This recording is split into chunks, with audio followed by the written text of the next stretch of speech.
Welcome, friends, to the Someone Gets Me podcast. I am your host, Dianne A, and I am so delighted that you're here. This podcast was created because I believe there is a visionary leader inside each one of us who is waiting to be seen. In each episode of Someone Gets Me, you will hear useful tips from successful visionaries who will share their stories about how being seen has allowed them to take their vision out into the world with action.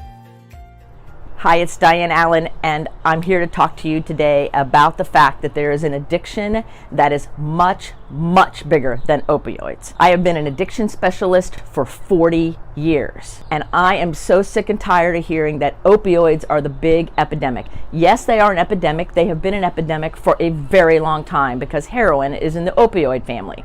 But there's addictions much, much bigger than that. And I see it all the time. So this morning, I was out walking my beautiful dog Maggie around our beautiful neighborhood here in Florida in mid 70-degree weather, and the sun is out. I love it. And it hit me that I needed to share with you some facts about fear.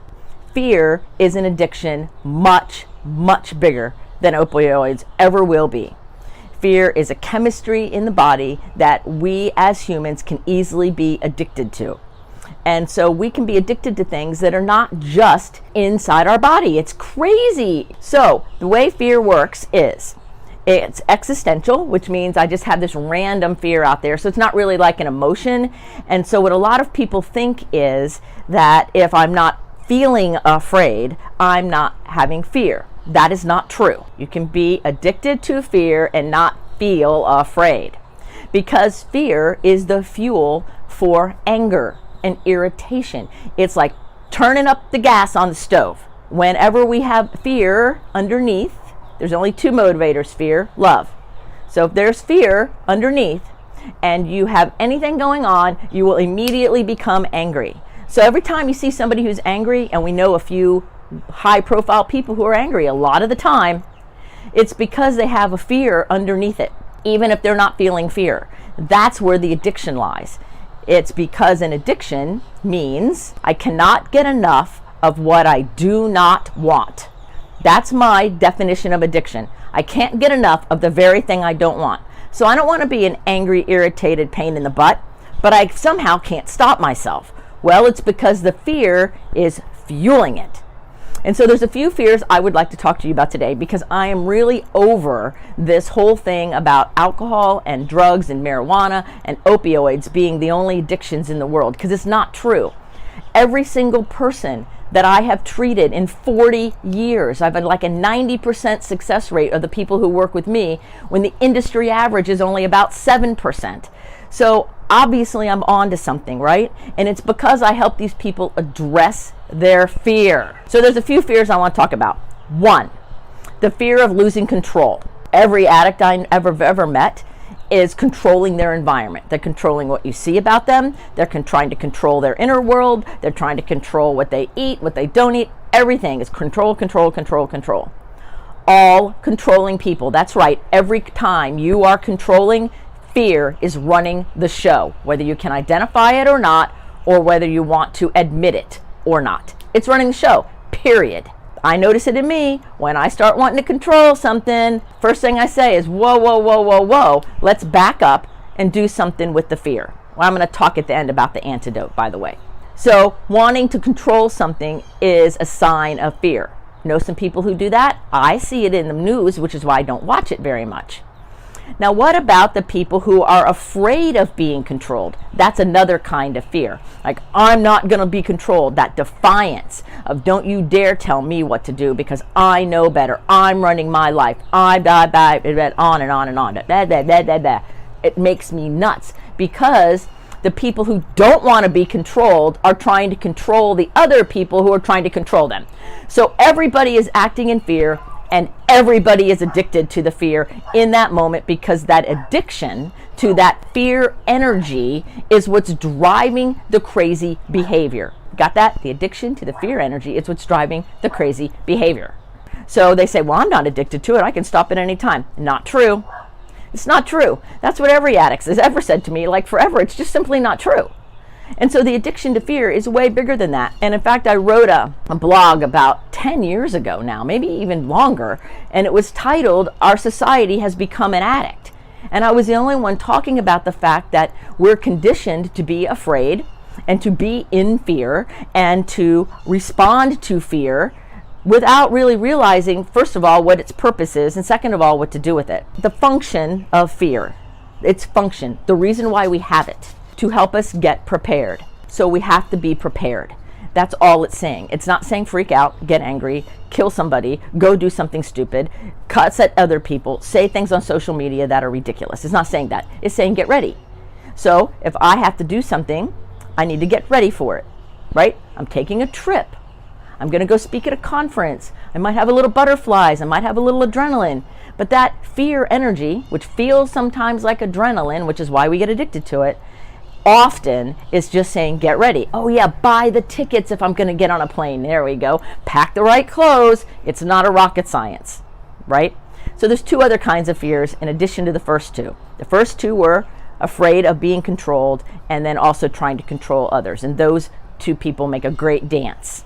You see it in addiction and codependency. You see it in bosses and employees. You see it in friendships. You see it in governments. You see it everywhere. Now, the other two fears are a little bit more on the self-centered side of things.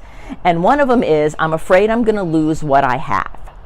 So if I'm afraid I'm going to lose what I have, then what happens is I will begin to grab on and hold on to and extort energy from others.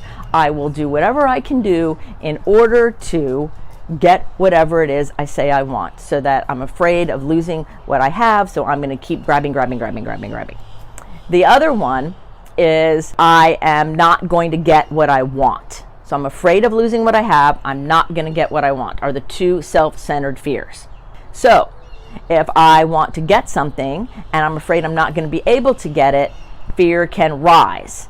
It might feel like an overthinking moment. It might feel like a little procrastination moment. It might feel like mine, entitlement moment. It might actually feel like fear because sometimes we don't define our words appropriately. That's another video. So those two fears that are self-centered, not getting what I want, losing what I have. Afraid of losing what I have. Do you think that that's part of what's going on in our country today? So many people are scared to death to lose what they have, that they are assaulting and harming others and putting more toxic energy into this universe than ever before. And I am over it. I'm an introvert and I am an empath and I'm very energy sensitive. And it's really annoying me, which is why I'm even doing this video. I usually don't say a whole lot. I let people go by and do whatever they want. But I'm over it because fear is way more addicting than any opioid ever will be. Way more addicting than any opioid will be. And you see my shirt? It's really cool, right? I'm not delusional. I'm an entrepreneur. Guess where I got this? You probably don't know. So I'll tell you. I got it at the Genius Network, which out in Arizona with Joe Polish and the amazing members of the Genius Network. Because I was here in Florida looking around at all the people around me, and only a few people really understood this important fact. They didn't understand that our emotions are driving the show more than anything else, and the internal addiction is way more devastating than the stuff that's going on outside. In fact, external addictions like opioids and marijuana and alcohol and food and sex and all of that, all of those, work addiction too, don't forget that. All of those things are an effect. The cause is the inner addiction that nobody's talking about. So I got this at the Genius Network. And I got there and to this really nice hotel and this great event. And the first thing I noticed about the Genius Network people is they got me. People say to me, someone gets me, which is why this podcast is called that, to me all the time. But I got to go someplace where 99% of the people there that I talked to understood my passion, my intuition, my skill set, and they honored me for it, and I could honor them for it, and we could all grow in a collaborative, genius way. It was just amazing. So I thought I was wearing it today, so I thought I'd wear it for the video because it's true. It's true, right? I'm not delusional. I'm not. I'm passionate about what really matters in the world. So when we start addressing what scares us existentially or emotionally or just in the vibration of what's going around with everybody else being afraid, until we do that, we're in trouble. Now, the fear level in this country rose significantly after 9/11. And we all know this and people talk about it, but I don't know too many people. There are a lot of us, but not in the numbers wise, a high percentage yet, of people talking about what we do to handle this fear and to stay out of the fear. Because I'm a human like you. I too will become afraid of things. Yesterday I had an issue. I was talking to another professional on the phone and they said something and it triggered some of my fear of not getting what I want. But I immediately identified it and took a couple deep breaths and backed down and said, hold on a second. I am sorry for being irritated. Let me slow down and let me hear what you have to say. And he was stunned because I think he was expecting me to go off the chain. 30 years ago, I would have gone off the chain because I too was addicted to it. I'm not anymore. I've broken that cycle. Hallelujah. Here's how I broke it. 1, I became aware. I became aware of what was going on. Like, oh my God, I am letting everything else in the world control me. Really? Oh my Lord, Diane, what are you doing? So I said, okay, let me get awareness. Then number 2, I told myself the truth about how it was affecting my life, how it was affecting my digestion, how it was affecting my relationships, how it was affecting my creativity, how it was affecting my work, everything. I told myself the truth, the real truth. You know, that nobody has to know, but you got to know it yourself, right? That truth. Then after that, I had to be open to another way to do things. Because as Einstein said, my hero, you cannot solve a problem with the same thinking that created it. It's actually the opening quote in my very first book. That's how powerful that sentence is. So I'm like, wow, I have to get new information. Went out and learned about the addictive power of neurochemistry, of what our nerves are doing, of how our body responds to things, and realized there's way more going on than just my thinking. You can't think your way out of a chemistry that is fear-based. You have to do something precognitive. That's the rules. What goes in nonverbal comes out nonverbal, period. So I learned all that stuff and I'm still learning it. And then I had to be willing to do something different. And the big thing I had to be willing to do different first was have a little faith. Faith is the only antidote to fear. It's the only one. Now, I'm not talking religion, though religion could be part of it. I'm talking about, in what do you have faith? That's a question. In what do you have faith? Like if you drive a car and you've ever been on a 2-lane road, those lines in the middle, that's why we learned how to color when we were kids, by the way. Those lines in the middle tell which car to stay on which side. Now, when we cross those lines, we're not supposed to, wrecks happen, right? Accidents. I call them wrecks. I don't think it's an accident sometimes, right? So that happens. Woo! That's faith. Faith means I can get in my car and drive, and I think you're going to stay on your side of the line, and I'm staying on my side of the line. So we have to employ faith in our daily life.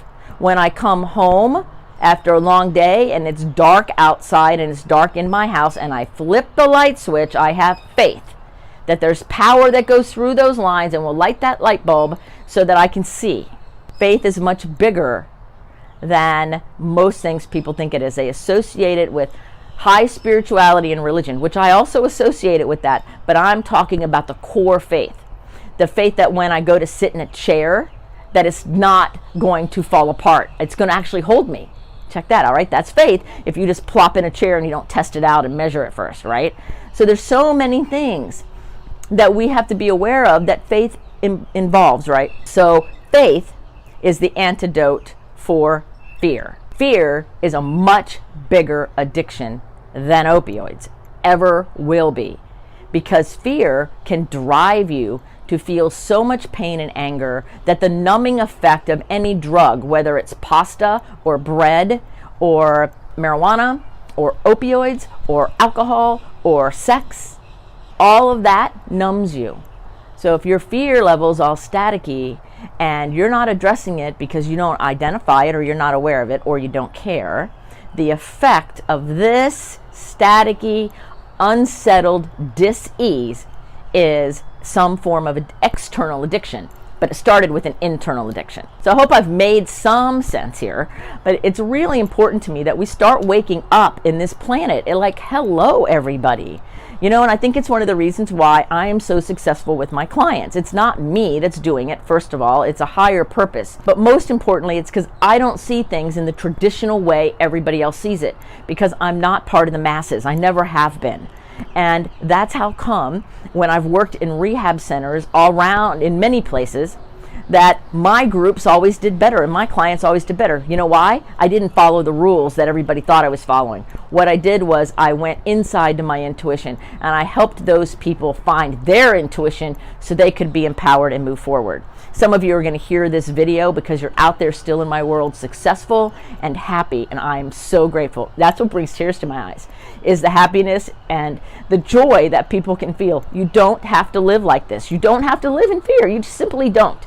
So go out there and employ some faith in your world. And if you have any questions or you want me to help you, all you have to do is hit me up on my websites, on social media. I'm all over the place, for God's sake. So find me on Instagram at Dianne, Dianne _ Allen, Allen. Go to my website, visionsapplied.com. or MsDianneAllen.com, and you'll get all kinds of information, and you can get help from me if you want it, but it doesn't really matter more than I want you to be happy, no matter what you do. Use your faith to bring yourself more joy. It's ridiculous to live in panic and fear and terror. That's not what we're meant for at all. So until the next time you hear from me and whatever passionate thing I feel like talking about, have a good day. Thank you for watching. I hope this episode really touched your heart. Be sure to subscribe to this channel, share it with your friends, and ring that bell so you too will know the next time I post another video. And in the meantime, be well. Thank you for listening. I trust you gained some valuable inspiration and information. Please join me and other visionaries in the Someone Gets Me Facebook group. Or for more information on my services and additional episodes, visit someonegetsme.com. Again, thanks for listening.